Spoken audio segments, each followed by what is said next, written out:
Peter Stursberg was born in China in 1913. His mother was half Japanese and half Irish, and his father was a member of the colonial administration, the British colonial administration in China. So he grew up in a curious kind of imperial household of mixed race, and ultimately ended up in Canada when he was very early 20s and started his career as a journalist. He had become one of the very first people working for the CBC News. This is around 1938, and the CBC had just set up a news department. And of course, like he would have been at the time in 1938, 25 years old, say. So like everybody, every journalist of the period, when the war broke out, the number one thing they wanted to do was they wanted to go to cover the war. So finally in 1942, they agreed to send him, and in early 1943, he arrived in London. He covered them, first of all, in the invasion of Sicily, and then as they progressed up Italy and across the so-called Hitler line, so he followed the Canadian troops all through Italy. Then he followed the Canadian troops for the liberation of Holland, and then he ended up in Berlin just shortly after VE Day.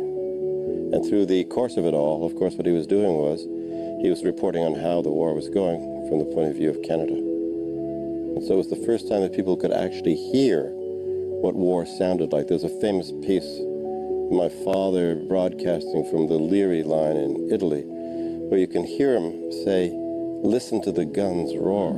Just listen to those guns roar. And then you hear the guns in the background. So it was actually allowed, and the Canadians were the only ones who had this technology, it actually allowed the Canadians to bring people into the sound of the war in a way that had never happened before. We're in the attic of an old Italian farmhouse that overlooks the front as it's on a slight ridge. I'm standing here looking out of a hole in the wall that was made by a shell during the fighting here 2 days ago. This house, though, hasn't really been very badly damaged. It's the only one standing that I've seen for miles around.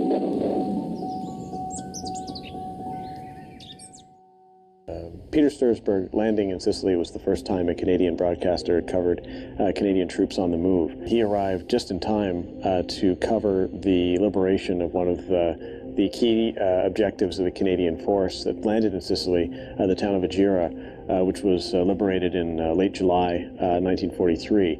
And so he came basically the evening of the battle and was able to get there when the town square had been liberated, and the Seaforth Highlanders of Canada pipe band was playing, the church bells in the background. It was able to broadcast for the first time Canadians liberating a European city.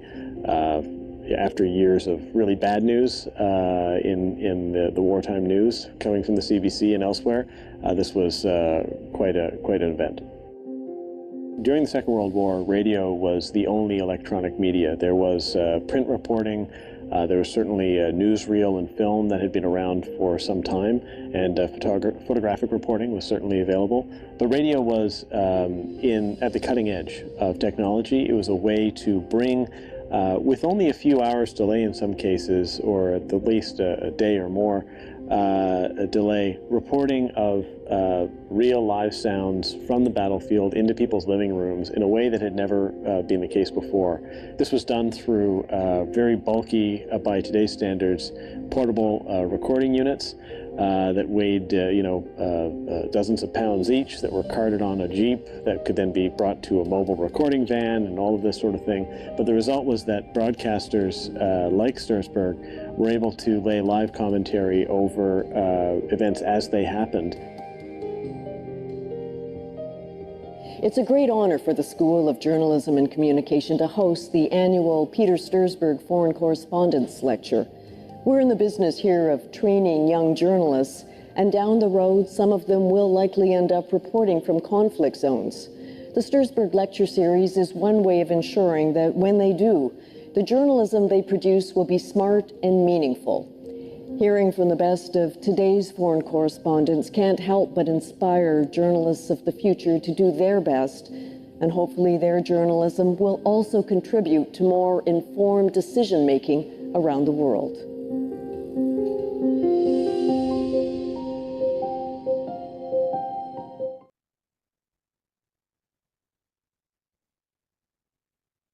Welcome to the 8th Annual Peter Stursberg Foreign Correspondence Lecture, hosted by Carleton University's School of Journalism and Communication in partnership with CBC Ideas. I'd like to begin by acknowledging that Carleton University, where I'm located today, is situated on the unceded territory of the Algonquin Nation. I would encourage you, wherever you find yourself today, to take some time to think about the land you occupy. My name is Alan Thompson. I'm the director of the School of Journalism and Communication here at Carleton University. The Stursberg is one of our major keynote events, named for legendary war correspondent Peter Stursberg, and meant to examine the nexus between journalism and conflict.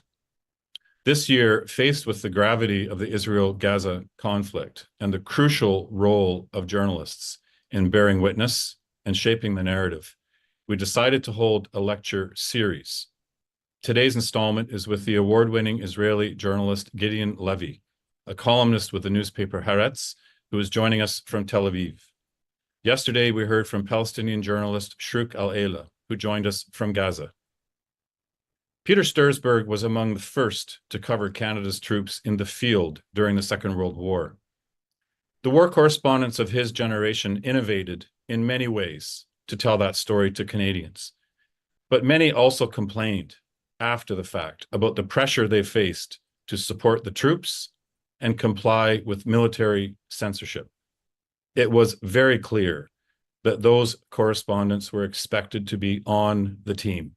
Indeed, they had officer rank and wore uniforms. Something tells me Gideon Levy would not have been very comfortable with that situation. At a time when it remains controversial for many, he has used terms like genocide and ethnic cleansing when writing about Israel's military campaign in Gaza.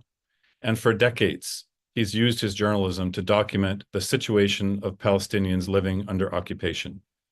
It's an honor for us to be joined today by a journalist as courageous as Gideon in the face of what must be incredible pressure.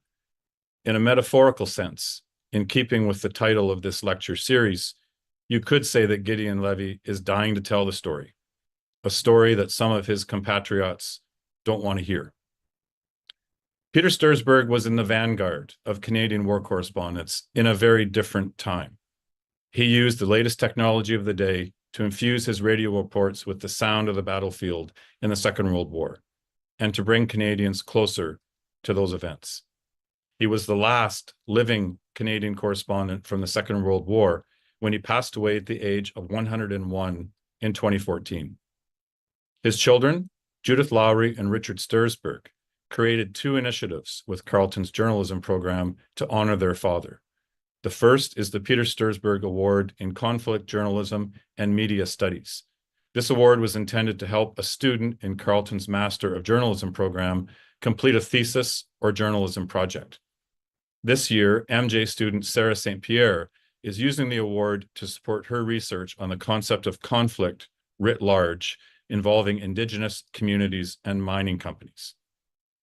The second initiative created by the Stursberg family is an endowment in support of today's event, the annual Peter Stursberg Foreign Correspondence Lecture.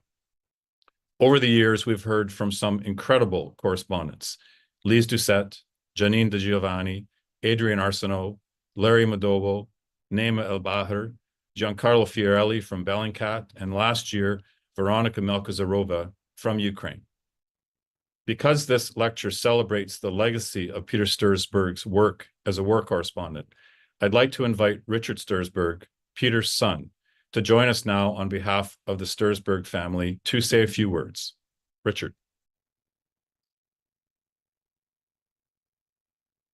Well, just thank you, Alan, and just to say that I'm very pleased that this talk in honor of my father is now in its 8th year, and as you said, we've had enormously distinguished speakers.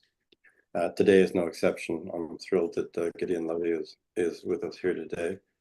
I also would like to thank the journalism school and you, Alan, particularly for keeping this going, and certainly Ideas, which has been a wonderful partner and ensures that people who cannot attend today can hear an edited version of the lecture on the program. My thanks also to Nala Ayad, who has been the host of these talks for 6 years, I think now, Nala, and who's done a wonderful job. So I just say thank you. That continues to go on, and I thank you that this, I think, would have been exactly the kind of thing that my father would have wanted as a kind of tribute to his memory. So thank you very much, Alan. Thanks, Richard. And through you, let me thank your family for your support for the award and this lecture. As you mentioned, the moderator of today's event is one of Canada's best-known foreign correspondents and public intellectuals, the CBC's Nala Ayad. Nala was born in Winnipeg to Palestinian parents and spent part of her childhood in the Middle East. Later, she worked for the Canadian Press, and I'm proud to say she's also a graduate of Carleton's Master of Journalism program. In 2002, Nala joined the CBC and reported from Amman, Baghdad, Beirut, and across the region, and later spent close to a decade covering world events from London. In 2012, she published her award-winning memoir, 1,000 Farewells. She's now the host of CBC Radio's nightly program, Ideas, which is a partner in this event and hopes to rebroadcast parts of this lecture series. Nala, we're so lucky to have you with us today. Nala will formally introduce our guest speaker, engage Gideon in a conversation following the presentation, and then take your questions. And just a reminder to those who are watching on YouTube, please use the QR code to reach the Slido app where you can pose your questions. And with that, I would like to turn this over to our moderator, Nala Ayad. Nala. Thank you so much, Alan. Thank you, Richard. Thanks for a great introduction, and thank you for making all of this possible. It is a real honor to be back here for a 6th year, as you said, Richard, for one of the most important events on the journalism calendar. And it is an honor to be a moderator again for the 2024 Stursberg Lecture. And so without further ado, let me introduce our second 2024 Stursberg Lecturer. Gideon Levy is a columnist with Haaretz, a leading Israeli newspaper published in both Hebrew and English. He began his career as a journalist in 1974 as a reporter and editor with Army Radio, the radio network of the Israeli Defense Forces. In the late 1970s and early 80s, he served as an aide and spokesman for then opposition leader Shimon Peres. Today, his columns are deeply critical of the Israeli occupation, the government's approach to Gaza, and its conduct of the war since the Hamas attacks of October 7th, 2023. And relevant to today's lecture, he is also fiercely critical of the Israeli mainstream media. His own newspaper says, quote, he does not hesitate to express unpopular views against Israel's policies, which often draw heavy criticism from readers and the general public. Gideon Levy, as mentioned, joins us from Tel Aviv. Welcome, Gideon, and over to you. Thank you very much, Nala. Thank you very much, Alan. Thank you very much, Richard. I was really moved to see this video. I'm really privileged to be here today. I wish I could meet your father, Richard, but I guess even though he lived so long, I didn't make it. And I'm sorry for this. I guess we could interest one the other because we are really two different generations with two different attitudes toward journalism. But I guess we would have also found a lot of common language between us. And thank you for hosting me here tonight. I would like just to say one or two sentences about myself before I start, just to give an idea of what am I doing. Because people tend to think that I'm covering the Palestinians, that I'm an expert for Palestinians, for Palestinian politics. Not at all. I don't even speak their language, unfortunately. So I tried, but I don't even speak their language. What I am doing for the last 36 years is covering us, Israelis. I'm covering the Israeli occupation for, first of all, Israeli readership, to tell them what is being done on their behalf, to tell them what is being done by our sons and the friends of our sons and the sons of our friends in an ongoing occupation which is now over 50 years old and it shows no signs to come to its end. On the contrary, the end of the Israeli occupation is today farther than ever, and we will not get into it because that's not the topic of our lecture today. But I would like to say just in the beginning, without the collaboration of the Israeli media with the occupation, I deeply believe that the Israeli occupation wouldn't have lasted so long. It's not that the Israeli media is running the occupation. It's not even that the Israeli media is supporting the occupation, by all means not. But the Israeli media was and is the biggest collaborator with the narratives of the occupation, with the lies of the occupation, and above all, with the hiding of the occupation in Israeli public opinion and consciousness. And this is unforgivable. And I think history will judge Israeli media for its role in maintaining the occupation. But anything which was relevant until the 7th of October 2023 just intensified 100 times more after the 7th October of 2023. The 7th of October changed many, many things in Israeli mindset. Again, we will not get into it unless I will be asked, because that's not the topic of our talk today. But it changed also the Israeli media. Not that it was before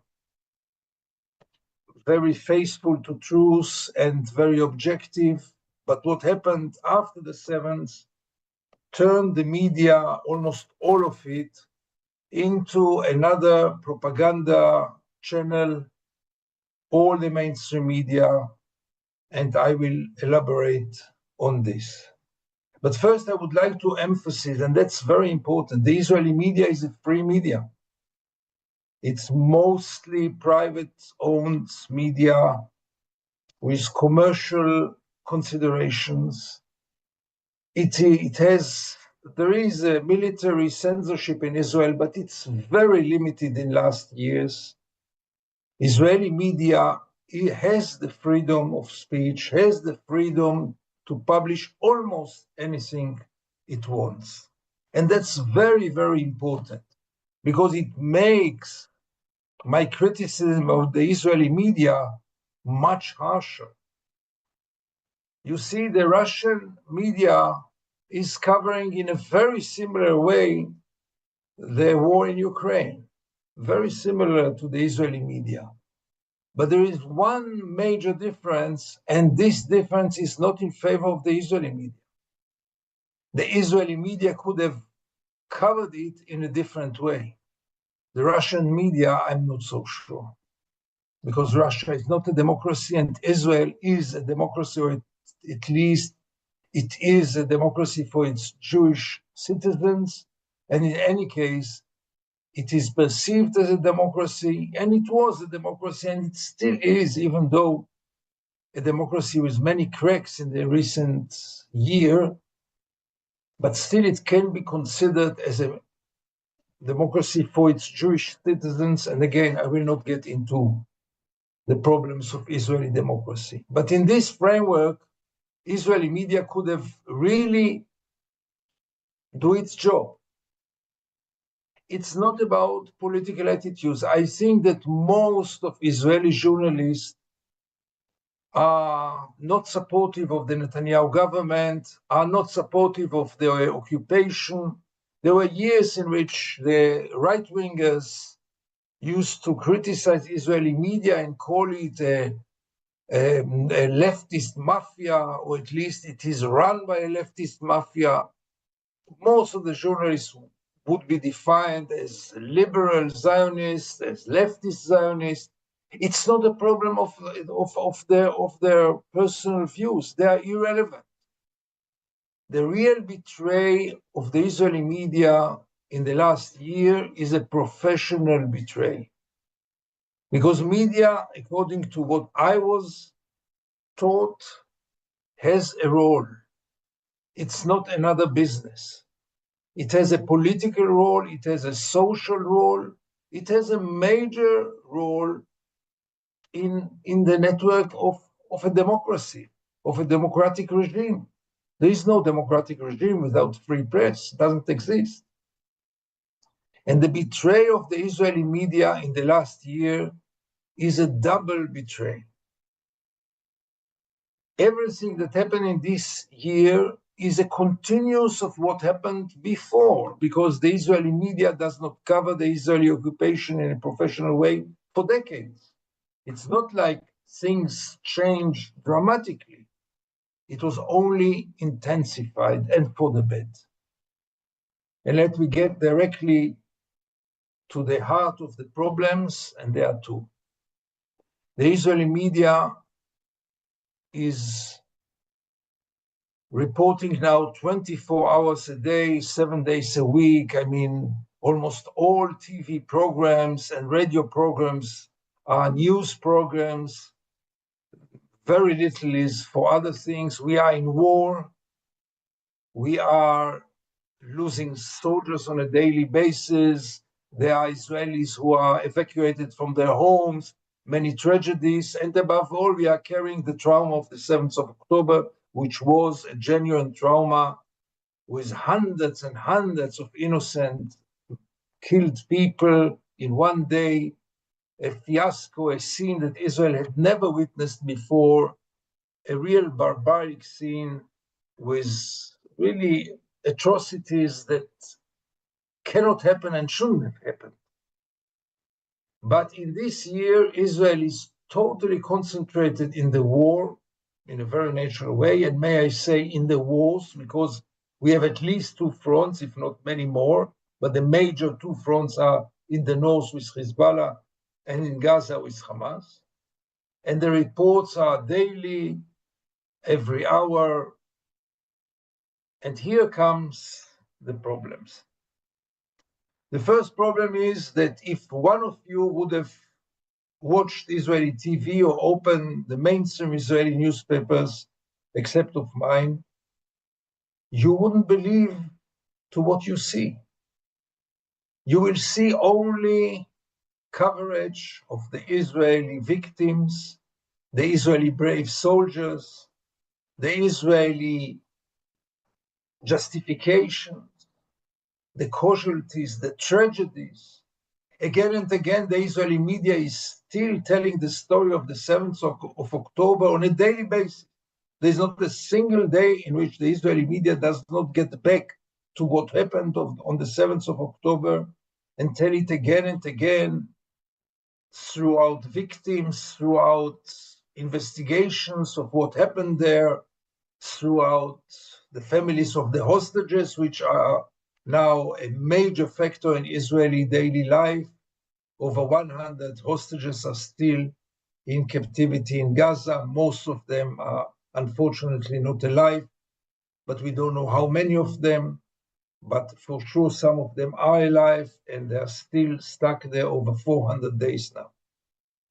This is almost the entire content of Israeli media, telling the story of ourselves, telling the story of our sacrifice, telling the story of our victims, telling the story of our bravery. There's only one thing which is absent here, and this is the Palestinian side. Now, the Palestinian side is absent in Israeli media for decades. If it is present, it is always present in a biased way, either demonized or dehumanized on a systematical level. It's not here and there some incident. That's the mindset. That's the zeitgeist, the spirit of this period, of the time. in Israel, not to perceive and not to present the Palestinians as equal human beings, much before this war, not to portray them as human beings like us, not to tell their story, not to tell their narrative, not to tell their tragedy, and if yes, in a very minimal way, just as a lip service here and there. The main example starts many years ago, the Nakba, the Palestinian tragedy of 1948, when over 600,000 Palestinians were expelled forever from their villages, from their lands, from their property, from their families, forever. I, who grew up in Israel, I heard the word Nakba maybe the first time when I was 20, 25, many, many years after 48. We didn't hear about it. Nobody told us about it. The media ignored it. All kinds of lies were told to us.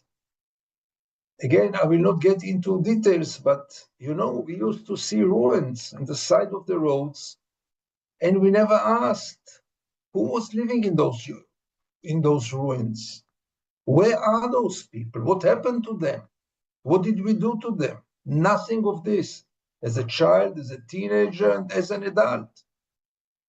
And then came the occupation of 67, and things became even worse.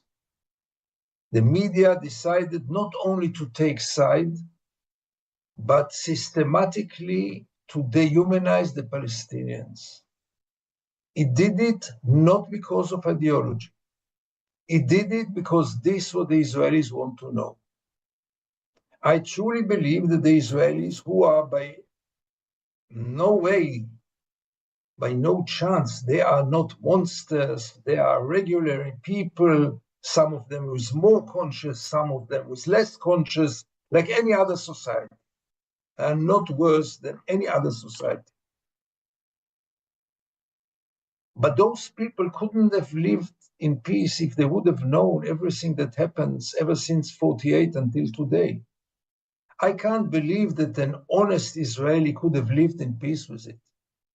I can't believe that an average Israeli couldn't live without moral doubts, at least, about what we are doing to the other people for so many years, systematically. Some of it with justification and some of it without justification. My claim is that you might be in favor of the occupation. You might say that Israel has no other chance. You might say that everything that Israel is doing is self-defense. You might say that Israel wouldn't have done it if there wouldn't be terror. You might find all the justifications in the world. What is unacceptable is that you will not know what is doing. And that's the situation. There is a black hole in Israeli media, which is very courageous in many other fields. Presidents, prime ministers, and ministers, and members of parliament, and even a chief rabbi all went to jail because of investigations of the Israeli media. Really, some of those investigations were courageous, professional, and free. But when it comes to covering the occupation, there is a black hole in Israeli media. Namely, we know what you expect from us. We will not bother you too much. We know you love our soldiers. We will not show you everything they are doing. We know you love our army. We will not show you everything that the army is doing. We will let you believe in what you are told, that the IDF, the Israeli Defense Forces, is the most moral army in the world. Try to tell an Israeli that the Israeli army is not the most moral army, but the second moral army in the world. They will be so offended. How dare you? We, the media, will supply you with support, with encouragement, even though it will be involved with lies, with hiding half of the truth, with ignoring. Some of you are students of journalism. Most of you, I guess, of our listeners and viewers. So you know by now that a lot about journalism is about framing. The information might be delivered, but the only question is, how do you deliver? I gave once an example in which people were very mad at me, but it was a real example from the former war in Gaza, not from this one. There were 2 dogs killed in the former war in Gaza in 2014, 2 Israeli dogs, one with the troops and one in a villa in the south of Israel from a rocket. Both dogs got front page coverage in Israeli popular media. Their photos, their names, their funerals, even tears of soldiers who were fighting with one of those dogs. I'm a dog lover, believe me, the dogs deserve everything. But in those very same days, there were dozens, if not hundreds, of Palestinians killed. On those very same days when the dogs were killed. They got 2 lines in the newspaper, without names, without any human sign, without ages, without their story, nothing. You would find a small story today, 25 Palestinians were killed in Gaza. Yesterday, 45 Palestinians were killed in Gaza, and that's it. When this is the framing, you can't create any kind of emotional involvement. It is like statistics, doesn't tell you anything. Throughout those years of occupation, which is quite brutal, I must tell you, and becoming more and more brutal, you hardly got the stories of the occupation in Israeli mainstream media. Not about the land confiscations, not about the killings, not about the arrests, not about the humiliation, the searches at night, nothing of this. I mean, an average Israeli never met a Palestinian, even though he lives half an hour away from the occupied territories. An average young Israeli never met a Palestinian. He has no interest in him, and he doesn't know anything about his life under Israeli occupation. Nothing. The Israeli media even invented a special language to make it softer, to make it more adjustable. Take, for example, the concept of detainees without trial. We have now thousands of detainees without trial, Palestinians, who go to jail for months and months and years without a trial, without charges, without knowing when will they ever be released. There's no democracy in the world who has such a punishment. But Israeli media will not call it a detention without trial, which is the right way to call it. They call it administrative detentions. You know, it's very soft, administrative detentions. I remember one editor in Haaretz once asked me, what does it mean, administrative detention? Does it mean in better conditions? And he didn't know. This was many years ago. The Israeli media is adopting all the language of the army, again, in order to make it easier for our consumers to digest this horror of the Israeli occupation. And then came the 7th of October, and everything was intensified. You hardly see the Safar of Gaza. You hardly see people in Gaza. Israeli journalists are not allowed into Gaza for the last 18 years by Israeli government, including obviously me, who used to go there on a daily basis. And those who go to Gaza can only do it now together with the army, which is everything but journalism. The other day, Israel was very stormed from a report, the first report after 1 year, in which you could see the victims, those horrible refugees who are moved from one place to the other in Gaza, starving, thirsty, part of them handicapped, going on the sand, in a terrible fear that they will be bombed in any moment, and they are bombed in any moment. And the journalist who was allowed to do it went with the soldiers to interview them. And he got a long, long documentary in which one refugee after the other confessed and told the camera, "We hate Hamas, we hate Hamas. We love you, Israel, come back to occupy us." One after the other. And one after the other asked, after finishing its role, for a bottle of water if it's possible. It was a horrifying scene in Israeli media, in the mainstream Israeli TV. I was ashamed. It was in two parts. There were soldiers with guns in those interviews. Those people didn't speak like this with CNN. The same people, the same refugees. They said what was expected from them to say, and the Israeli propaganda was celebrating. You see, they by themselves hate Hamas. Now, there is hatred to Hamas among people in Gaza, no doubt about it. But is this journalism with soldiers with guns directing at those poor people who are afraid of every step, to interview them in those conditions by the biggest and most popular Israeli TV station, and to use this as revealing the truth about Gaza? This was pure propaganda.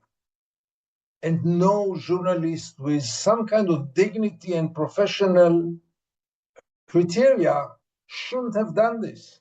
By all means not.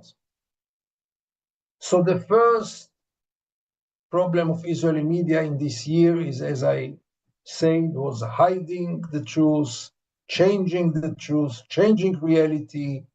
It's not that they tell lies, they just don't tell the whole truth. They hide the dark side of the moon, they hide the dark side of this war, and the dark side of this war are 20,000 children and women who were killed there. The dark side of this war are 2 million people who are totally homeless without anything, who are wandering from one place to the other in the Gaza Strip. This dark side Israelis are not exposed to. And if they are exposed to it, will be always a clip of 20 seconds, and we go back to our victims, to our soldiers, to our sacrifice. That's not journalism, that's propaganda and brainwashing. The second problem of Israeli media in this year is that Israeli media is bringing only one voice to the studios. We have endless panels now. Day and night, everyone is an expert, everyone is a general, everyone is a military expert, everyone is an intelligence expert, everyone is an expert for Palestinian issues. The studios are exploding from experts and commentators, but they all say the same. No alternative view is being heard. And let me be personal. For years, I used to participate in those panels. In the last year, I was called twice to Israeli TV, only twice. I am almost on a daily basis in Al Jazeera and CNN and BBC, you name it. Israeli TV will not bring an alternative voice, will not bring a critical voice.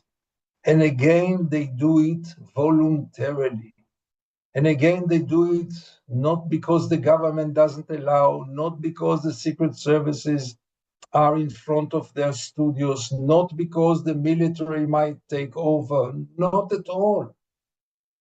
They do it only because of commercial reasons and calculations. As one of the hosts of one of those main panels told me, and we are friends, and we are still friends, he told me, Gideon, I cannot bring you now. The watch I will lose my rating. They will not accept it. It's unacceptable that you will come now. We will meet after the war again. And he is the most liberal host in Israeli TV. Really most liberal host in Israeli TV. So bringing only one voice, one opinion is first of all very boring. But let's alone the being bored. It is again not journalism.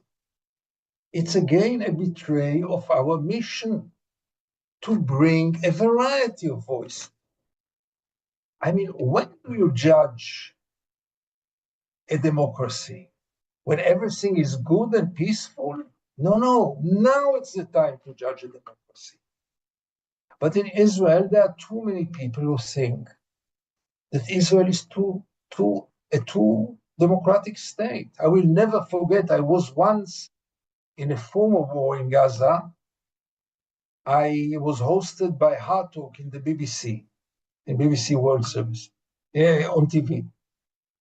And we were walking, the host and I were walking along the promenade of Tel Aviv, and people who recognized me came and said all kinds of things. I will never forget one woman who told the host, she told him, you know what's the problem? We have too much democracy in Israel. Half of the world is fighting for democracy. And here in Israel, the feeling is that we have too much democracy because people like me are not in jail. So I don't want to get into too personal thing because I'm really not the story, by all means not. But Israelis don't want to hear another view. Not only they don't want, they don't tolerate now another view. Because after the 7th of October, few basic things happened in Israeli public opinion, and the media is not ready to ignore them. Namely, beyond the shock and the mourning and the trauma and the suffer, beyond this, most of the Israelis, if not all of them, truly believe that after the 7th of October, Israel has the right to do whatever it wants. After the 7th of October, most of the Israelis, if not all of them, don't believe anymore that the Palestinians are human beings. For them, they are all the rapists and the murderers from the 7th of October, all of them. And they are not ready to accept that that's not the case. They are not ready to accept reality.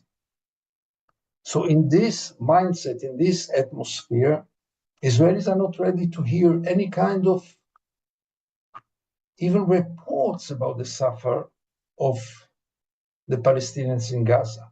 Not to say, don't you dare to pay any kind of pain, empathy, sympathy, solidarity, understanding. Don't you dare. The General Secretary of the UN, just in the beginning of this war, said that the 7th of October has a context. He was declared an anti-Semite. Do you really believe that there is no context for the 7th of October? Do you really believe that everything has no context? By saying there is a context, you don't justify. But if you want to solve a problem, you have to get to its roots. You have to understand why things are happening. But in Israel, no room for this, not after the 7th of October. Israelis are not ready to hear anything which will portray the Palestinian suffer in Gaza as a human suffer. They're not ready for this. They don't accept it.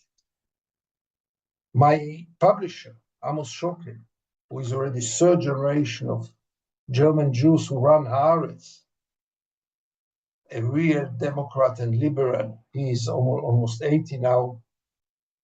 He said 2 weeks ago, 10 days ago, in a Haaretz conference in London, that the Palestinians are called terrorists in Israel, but they are freedom fighters.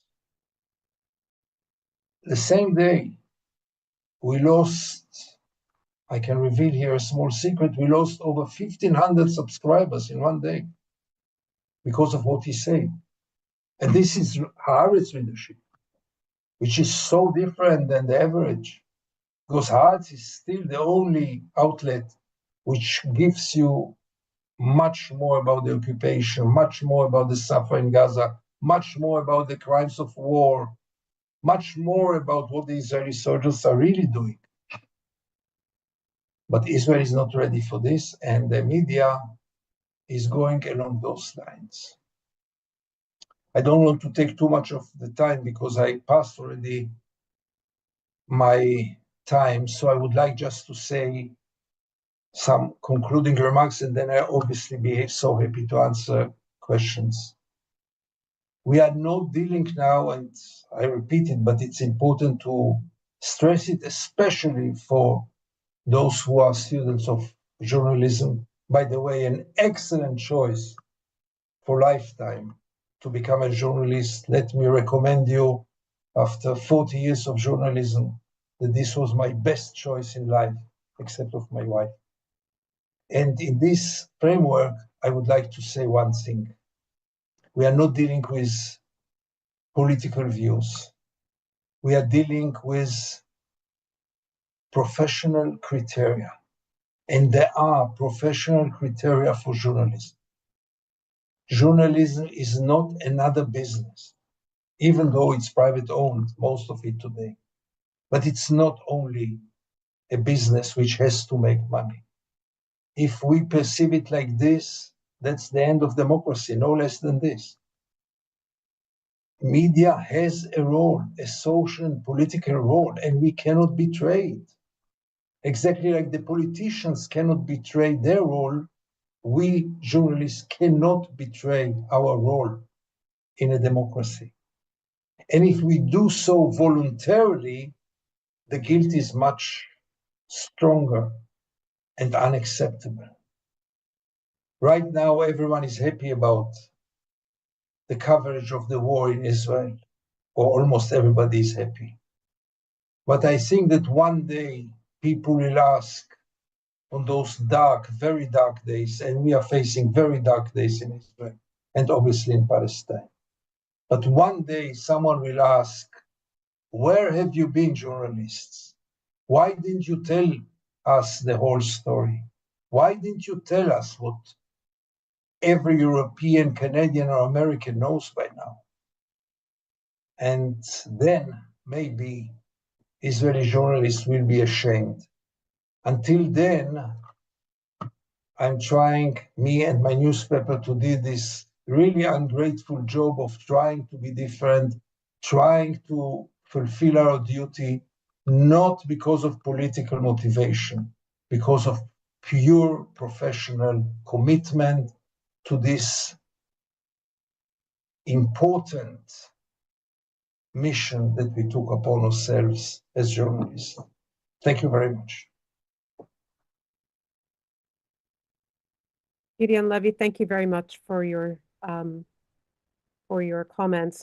We have a lot of questions from the audience, but there are a few that I would like to ask first. You describe in detail, an Israeli media system where journalists, as you say, and news outlets willingly self-censor. And the obvious first question that kind of occurs to me is that if that's the prevailing environment, how is it that you are still published? It's quite simple to answer this. First of all, I don't take it for granted, and I don't know for how long it will continue, because if this government will continue and this mindset will continue to prevail, I can't take it for granted. Secondly, I'm privileged to be Jewish, and in Israel it is a privilege. And thirdly, which is most important, I have Haaretz as my platform. And Haaretz is still a respected newspaper, even though in this year there are also many politicians who would love to see Haaretz being closed down. And I'm not sure we are not going to face it very soon. They closed Al Jazeera, they might close Haaretz. Not today, in half a year, in 1 year, but things are in the air. New legislations are in the air. But meanwhile, survive and I can continue with full freedom. I can express myself totally in freedom.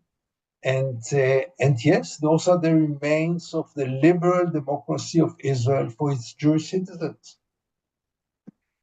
So could you talk a little bit about what you think makes you see the world differently from other Israeli journalists whom you criticize? Is it personal experience? Is it political belief? Is it I'm just curious what it is that differentiates you from the journalists you criticize.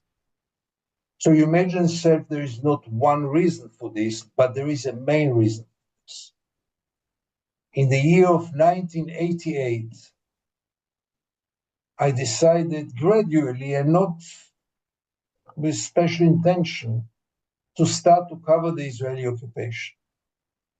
And ever since then, I'm traveling at least once a week to the occupied territories, until 18 years ago, also to Gaza, now only to the West Bank. Until this very moment, at least once a week I go there. And I'm covering it for so many years, every week, week after week, telling the crimes, reporting the crimes, investigating the crimes. And gradually, I changed my views because I saw in my own eyes what we are doing to another people who lives in this same piece of land and should have had the same rights on this piece of land. So my views, I wasn't born with those views. I was a very good boy in Tel Aviv. I served in the army, as you mentioned. I worked with Shimon Peres. I mean, I was part of the establishment of the Zionist establishment. It's only what I saw throughout the years, gradually made me different. No other journalist did this journey. And therefore, no other journalist, or almost, I don't want to say no other, there is Amira Haas, the legendary, who lives in Ramallah for years, he who lived in Gaza before. But not many Israeli journalists did this journey that I took upon myself.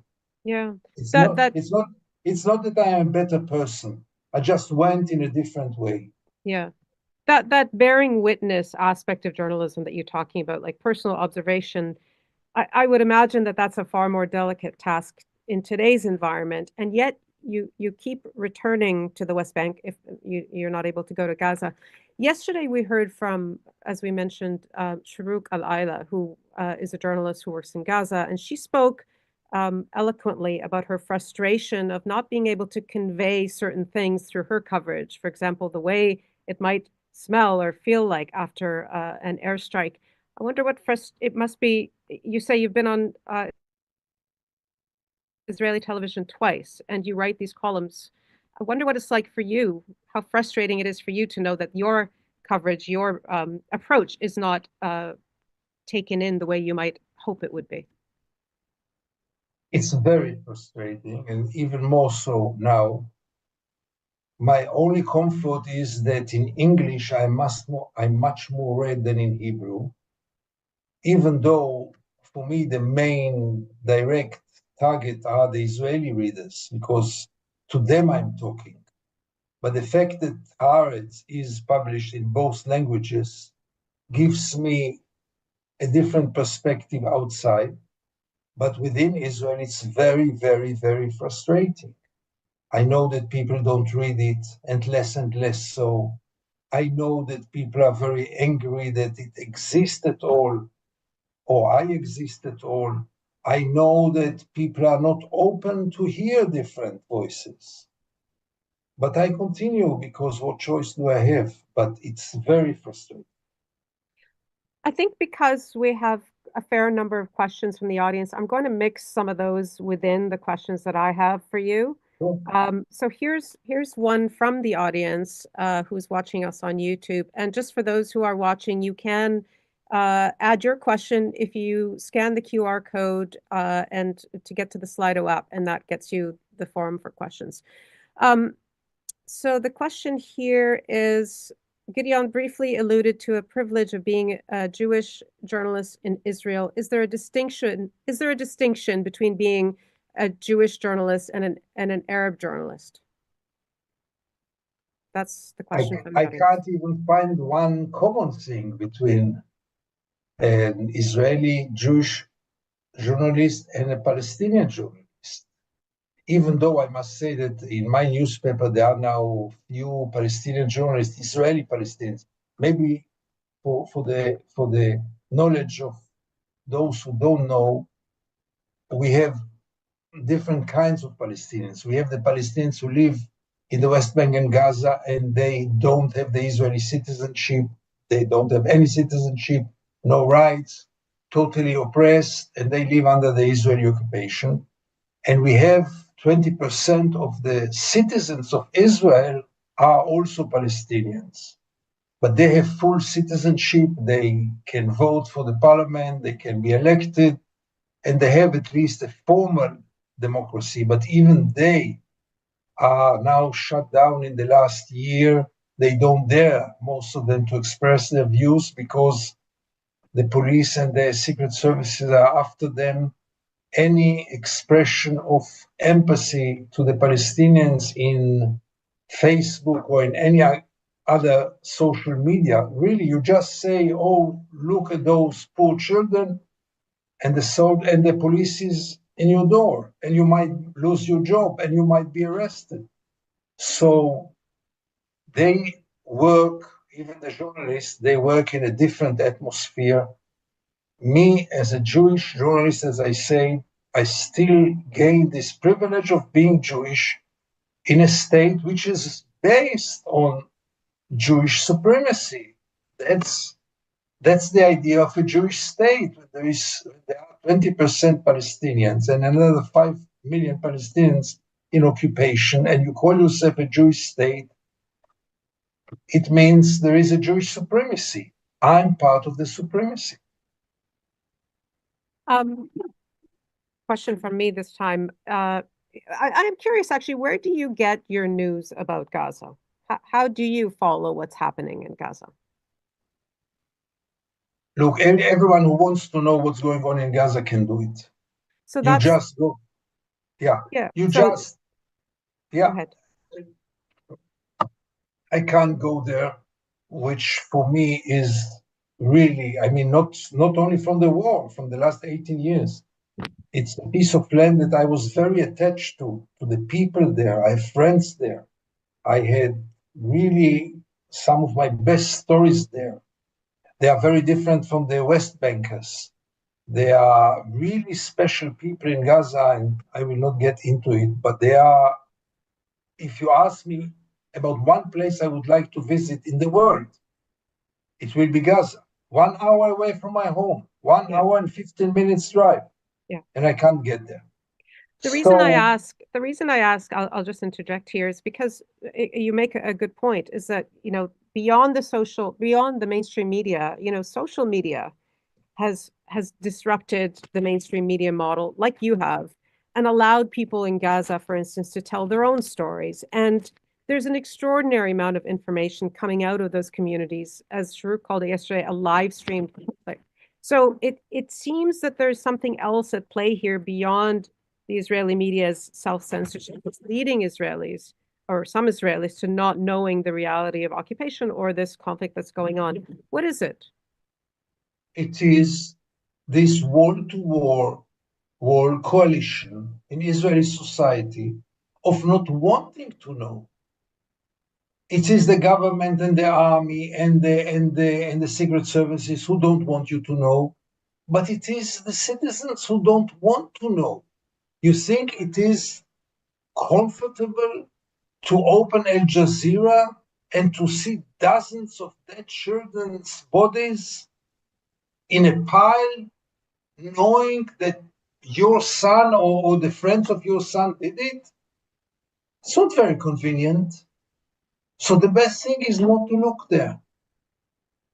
And the media is making it easier. If you want, you can know everything about Gaza, even from Israel, but you have to want. And most of us don't want to know and don't want even to hear about it, because then you face a real dissonance. This is me, this is Israel, those are the Israelis, that's the way we are being looked upon. Another question from the audience, kind of connected to all this, is how do you suggest reporters cover conflict when it impacts their personal lives? Does detached observer still apply? And I guess the sort of the connected question is, you alluded to this. The attack on Israel, by Hamas on October 7th was unprecedented. And, to use your words, the images and the stories were horrific on that day. I guess I'm wondering, you said more than once that this isn't about political views on the part of Israeli media. You that what makes you so sure that this isn't about Israeli journalists just having the same feelings as other Israelis, that this attack deserves or necessitates the response that is going on right now? It has nothing to do with what I'm talking about. You might think that Israel has the right to do whatever it wants, that there are no limits, that the Palestinians deserve it, that they are to be blamed for it. It's all legitimate. What is not legitimate is that you will not know what is happening to them. Now, the 7th of October was obviously on the 7th of October. On the 9th of October, I was already in the south, 48 hours after. And I saw horrible scenes, and then I kept on going there because it was very important for me to see what was really happening. There were still bodies in the kibbutzim. There were dead dogs in the entrance of the houses. Blood was everywhere. Fire was everywhere. It was really horrible. And I felt a lot about it. And in those kibbutzim, there were the most faithful Haaretz. This was really the Israeli peace camp in those kibbutzim, leftist kibbutzim. Wonderful people. Yes, emotionally, it was very hard to see it. But first of all, a journalist is not motivated only by his emotions. And secondly, what's the connection? This happened and it is horrible. And what we did ever since then is 100 times more horrible and it's not justified. You might think it is justified, okay, but at least tell us, show us what is going on.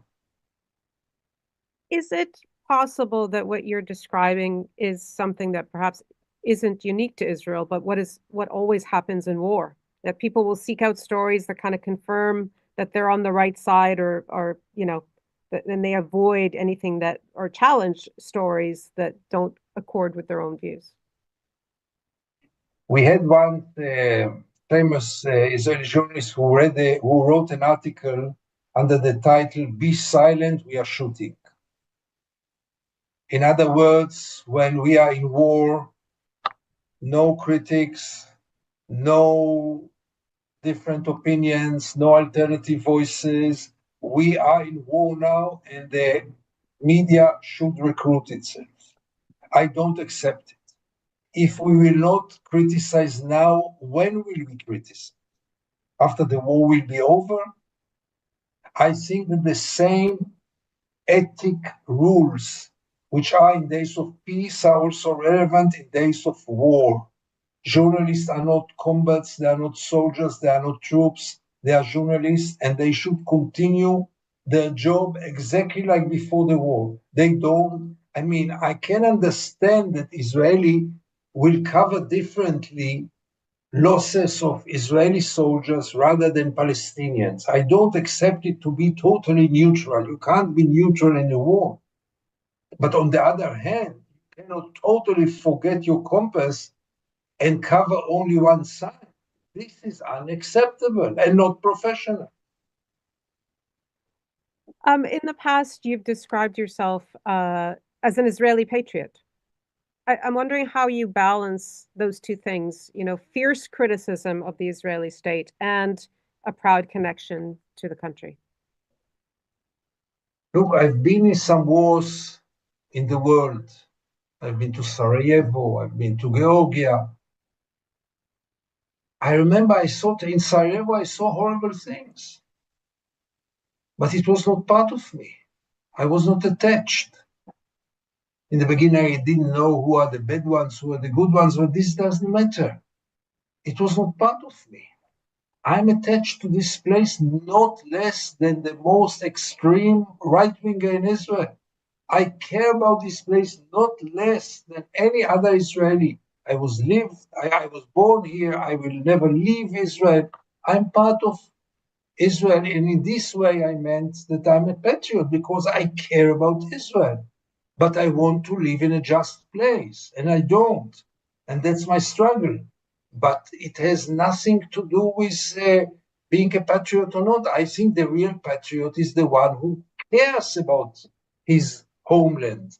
And nobody can deny that I don't care about Israel.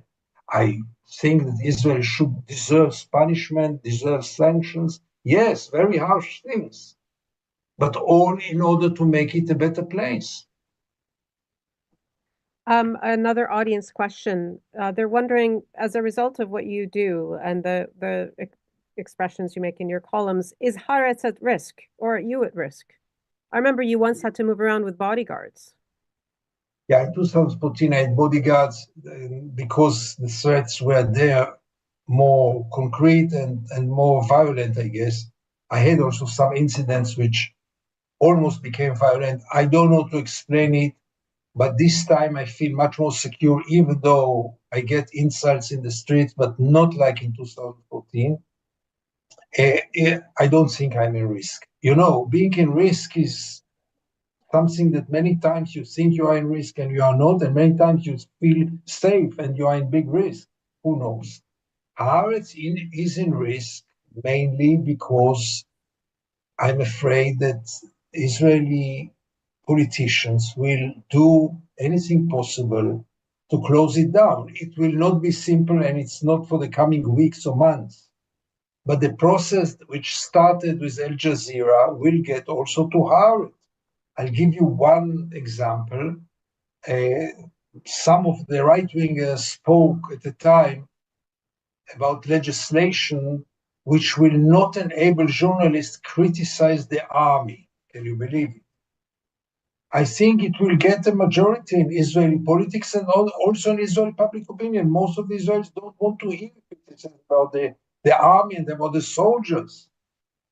Imagine yourself Haaretz without being able to criticize the army. I mean, I can close my computer and retire in such a case. So the threat is there. It is in the air, but more from the direction of the government. Here it is more from the politician than from the street. The street doesn't like us, but still we survive quite nicely for so many years. Haaretz is the oldest Israeli newspaper. Can you talk about that file in the Haaretz office that has your name on it? Not anymore, because now it's all in the computer. So this file is archaeology. Once they used to keep all the letters and the cancellations of subscribers because of me, and it used to be, I once opened some drawer or something in the office, and I realized it's a huge volume of letters and cancellations, but now it's all being done online. I can just tell you that for me, the most dangerous place is the subscribers department, the marketing department of Haaretz. I better don't pass there because they for sure don't like me. But I'm not the story. It's not that I try to be modest, but I'm really not the story. I'm not important enough to be a story. So then I guess that one of the stories that, the $10 million question is what has to happen?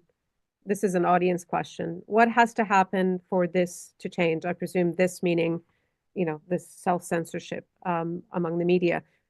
Do you see a way forward? Was there ever a way forward?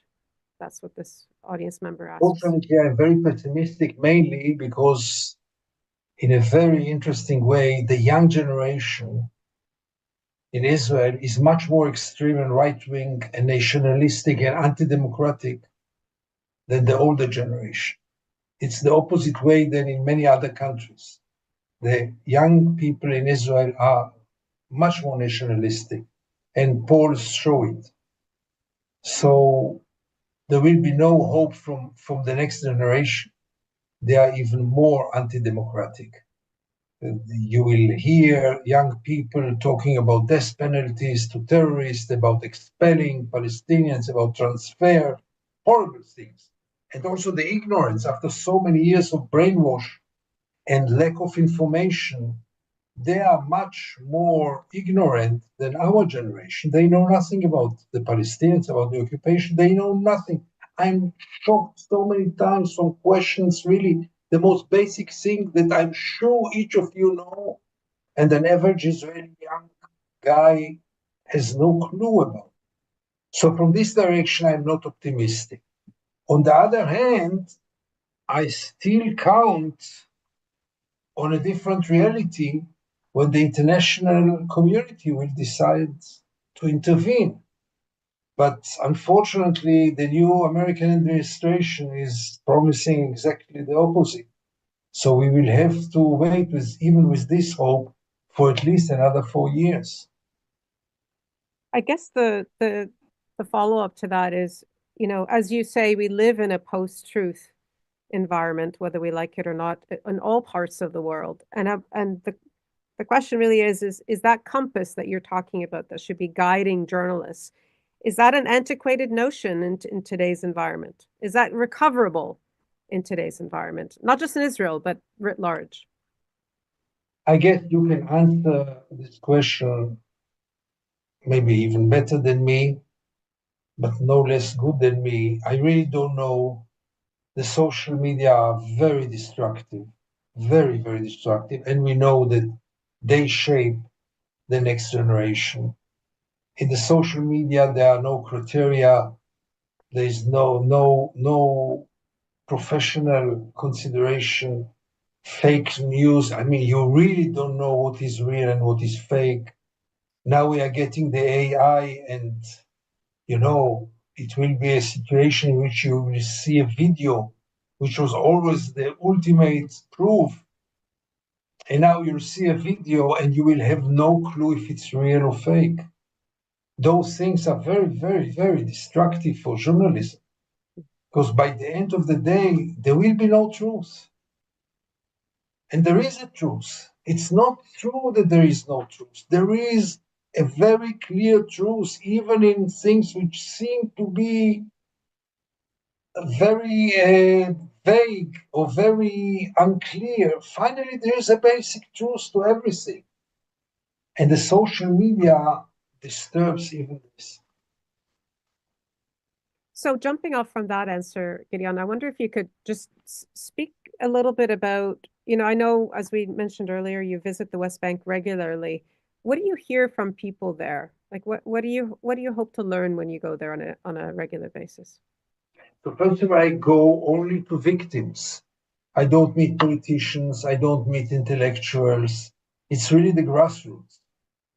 Refugees in refugee camps, in villages, peasants, shepherds, really the most simple people who pay, as usual, the highest price. And I do it, every week for so many years. And I'm always astonished, but nobody believes me. But I can tell you with a lot of confidence, the Palestinians want peace much more than Israel. They would have loved to live with us, while most of the Israelis don't want to live with them. Even the Israeli leftists speak about we are here and they are there. They speak about separation.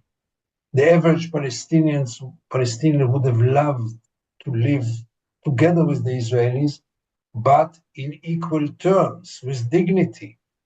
Not like now, obviously not. But I see much more hatred here than I see there. Another question from the audience. It's about actually how Western media cover the Israel-Palestine conflict. And I'm actually, maybe before I ask that question, I know you read a lot of Western sources covering this story. I'm wondering what you think are some of the key things that the Western press miss about the story of this ongoing conflict. First of all, the Western media, if you can speak about Western media as one entity, is doing much a better job than the Israeli media, obviously. I must tell you, I was never a fan of CNN. In this war, I'm watching CNN. Now they're all in the elections and the new administration, so there's no room for Gaza or for Lebanon. But before the elections, they did a very fair job. And Al Jazeera in English, the only international outlet who has reporters in Gaza, the only one who has reporters in Gaza, deals with it in a very fair way. You will be surprised, but the main problem is now in Western media in some countries, maybe also in your country, that the Israeli strategy is now to label any criticism about Israel as anti-Semitism, and you see that journalists don't dare to criticize Israel, and editors don't dare to publish critical things against Israel. So I what's your understand. view of that? What is your view of that description of criticism of Israel's policies? I think that there is anti-Semitism which must be fought, but most of the critics of Israel are not anti-Semites. They are people of conscience.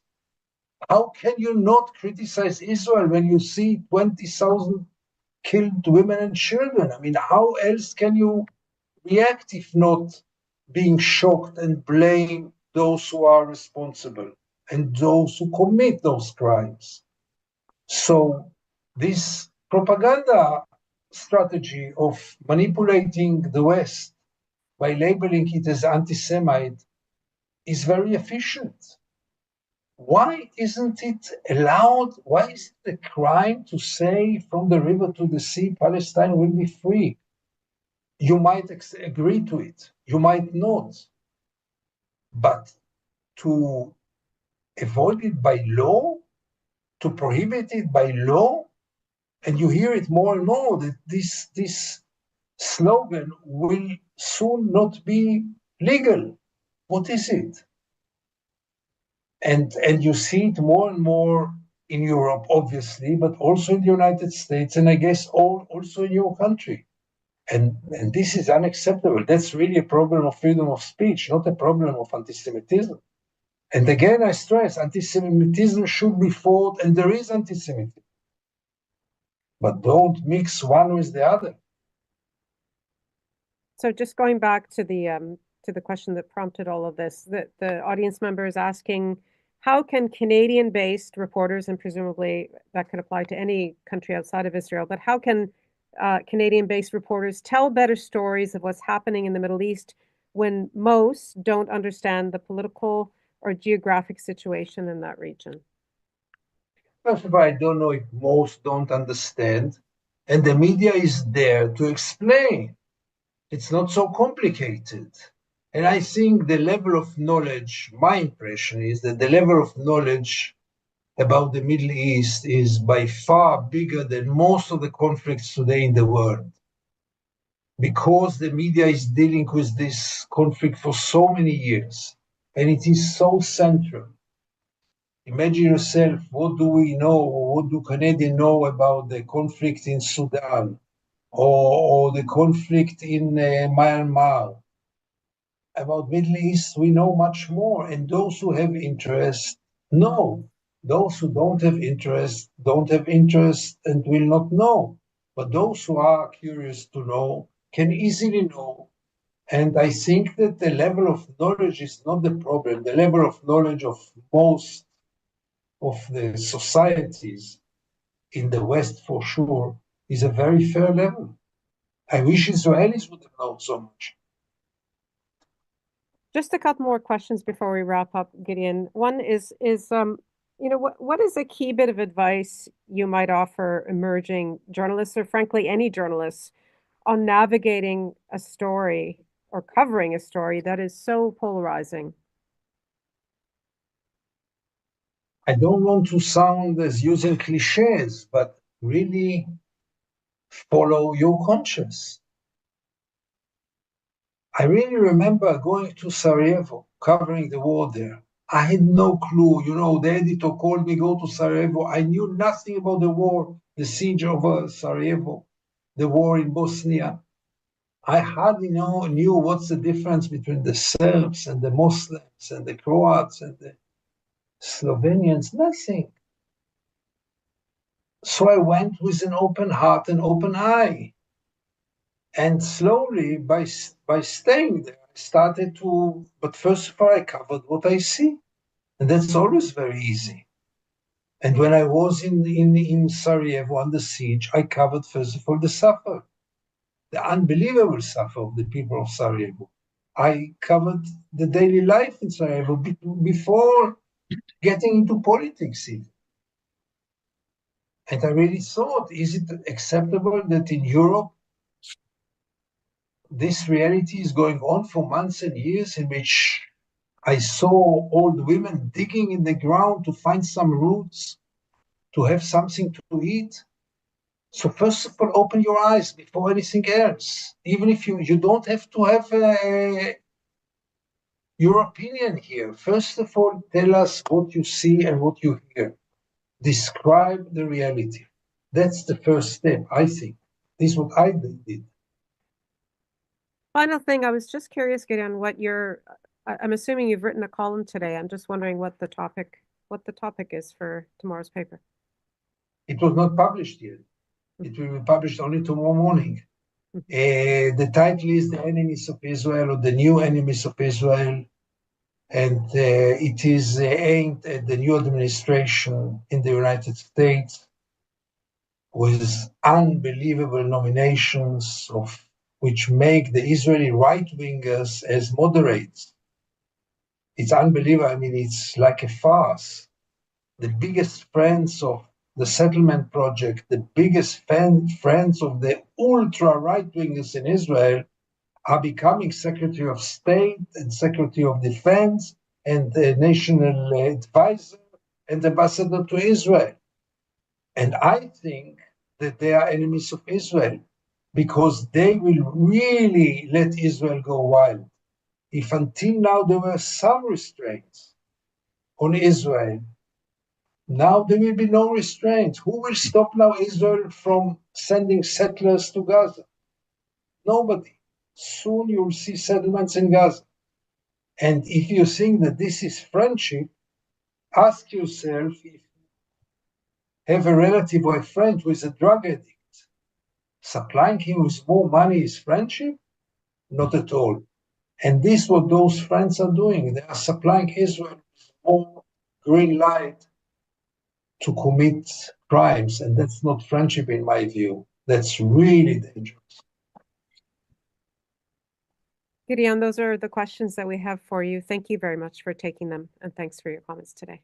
Much appreciated. Thank you very much for having me. It was a great pleasure and honor to be with you tonight.